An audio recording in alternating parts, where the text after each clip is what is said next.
नमस्कार दोस्तों, welcome to education therapy. दोस्तों, अगर अभी तक आप लोगों ने एजुकेशन थेरेपी चैनल को सब्सक्राइब नहीं किया है तो प्लीज़ सब्सक्राइब कर लें।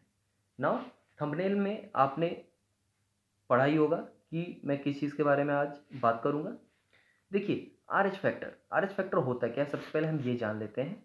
देखिए, हमने ब्लड ग्रुप सुना होगा, ए पॉजिटिव होता है, ए निगेटिव होता है, बी पॉजिटिव होता है, बी निगेटिव होता है, ऐसे O positive, O negative, A B positive, A B negative, ऐसे ब्लड ग्रुप होते हैं हमारे।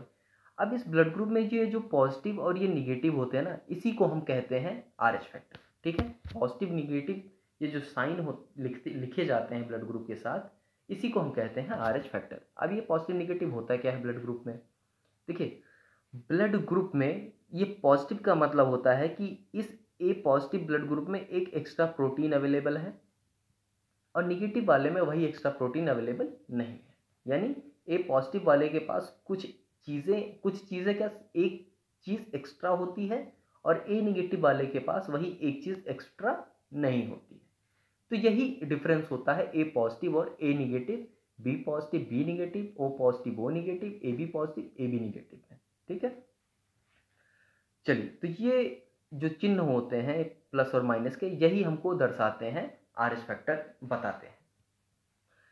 होता क्या है कि जब भी हम किसी इंसान को, एक इंसान से दूसरे इंसान को खून डोनेट करते हैं या चढ़वाते हैं, तो वहाँ पे हम ब्लड ग्रुप चेक करते हैं। साथ साथ ब्लड ग्रुप चेक करने के साथ साथ वहाँ पे हम आर एच फैक्टर भी मैच कराते हैं।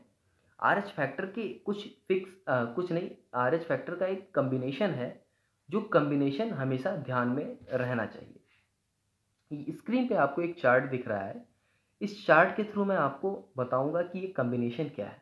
देखिए, इस साइड को हम मान लेते हैं ये डोनर है, यानी खून देने वाला है, और ये साइड है रिसीवर की, यानी कोई इंसान है जो खून लेना चाहता है।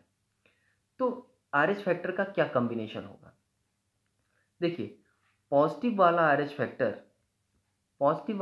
फैक्टर को ब्लड डोनेट कर सकता है, यानी इसमें कोई दिक्कत नहीं है, डोनेट कर लेगा। अगर डोनर का जो आर एच फैक्टर है वो पॉजिटिव है और रिसीवर का आर एच फैक्टर निगेटिव है, तो ये डोनेट नहीं कर सकता। यहाँ पे दिक्कत होगी, कभी कभी ऐसी नौबत आ जाती है कि रिसीवर जो है वो मर जाता है। अगर डोनर का आर एच फैक्टर निगेटिव है और जो रिसीवर है उसका आर एच फैक्टर पॉजिटिव है, तो वहाँ कोई दिक्कत नहीं है। अगर डोनर का आर एच फैक्टर निगेटिव है और रिसीवर का भी निगेटिव है, तो यहाँ भी कोई दिक्कत नहीं है। यानी सिर्फ एक कम्बिनेशन ऐसा है, ये वाला, जहाँ पे पॉजिटिव और निगेटिव का कम्बिनेशन डोनर और रिसीवर के बीच नहीं होना चाहिए। यानी donor positive R H factor का नहीं होना चाहिए और जो रिसीवर है वो निगेटिव आर एच फैक्टर का नहीं होना चाहिए। ठीक है, ये कम्बिनेशन नहीं होना चाहिए। बाकी तीनों कम्बिनेशन आर एच फैक्टर के चलेंगे, आराम से खून डोनेट कर सकते हैं। हो क्या क्या ये भी कम्बिनेशन जो है ये वन टाइम चलेगा। एक बार तो खून ये इसको दे देगा, फर्स्ट टाइम जब देगा तब तक तो ये सरवाइव कर जाएगा पहली बार में। लेकिन बाई चांस इसको दोबारा कभी ज़रूरत पड़ी ब्लड की, तो ये ब्लड अगर इसने दे दिया तो ये जो रिसीवर है ना, ये मर भी सकता है। यानी इसके साथ कुछ ना कुछ दिक्कत हो जाएगी सेकेंड टाइम जब भी ये ब्लड रिसीव करेगा इस कम्बिनेशन में। अब हम आते हैं कि प्रेगनेंसी में ये चीज़ कैसे इफ़ेक्ट डालती है। ये तो अभी हमने जाना कि कैसे कोई किसी इंसान का खून दूसरे इंसान को चढ़ाया जाता है, तो वहाँ आर एच फैक्टर कैसे मैटर करता है। अब आते हैं प्रेगनेंसी में। प्रेगनेंसी में भी यही कम्बिनेशन चलता है, बस होता क्या है कि यहाँ पे डोनर की जगह पे हम लड़का को एज्यूम कर लेते हैं, यानी बॉय को एज्यूम करते हैं, और यहाँ पे हम गर्ल को एज्यूम कर लेते हैं, रिसीवर की जगह पे गर्ल। तो अगर कम्बिनेशन में जो बॉय है उसका blood group positive R H factor का है और गर्ल का भी पॉजिटिव आर एच फैक्टर का है, तो कोई दिक्कत नहीं है। लेकिन अगर बॉय का पॉजिटिव आर एच फैक्टर है और गर्ल का निगेटिव आर एच फैक्टर है, तो यहीं पे प्रेगनेंसी में दिक्कतें होती हैं। फर्स्ट टाइम प्रेगनेंसी में दिक्कत नहीं होती है, लेकिन सेकेंड टाइम से, यानी दूसरी बार से प्रेगनेंसी में दिक्कतें चालू हो जाती हैं, कोई ना कोई दिक्कत हो जाती है। बाकी और कम्बिनेशन चलेंगे, अगर लड़के का निगेटिव है लड़की का पॉजिटिव है तो भी चलेगा, ओके है। लड़के का निगेटिव है लड़की का भी निगेटिव है तो भी ओके है, कोई दिक्कत नहीं होगी। सिर्फ ये सेकंड कंडीशन जो है यहीं पे प्रॉब्लम क्रिएट होती है। ठीक है, ये जो सेकंड वाली कंडीशन है इसी में प्रॉब्लम क्रिएट होती है। इसीलिए आज के समय में शादी से पहले लड़का और लड़की अपना ब्लड ग्रुप चेक करवाते हैं और उस ब्लड ग्रुप से वो अपना RH फैक्टर जो है वो मैच कराते हैं, ताकि आगे जाके प्रेगनेंसी जैसी चीज़ों में प्रॉब्लम ना क्रिएट हो।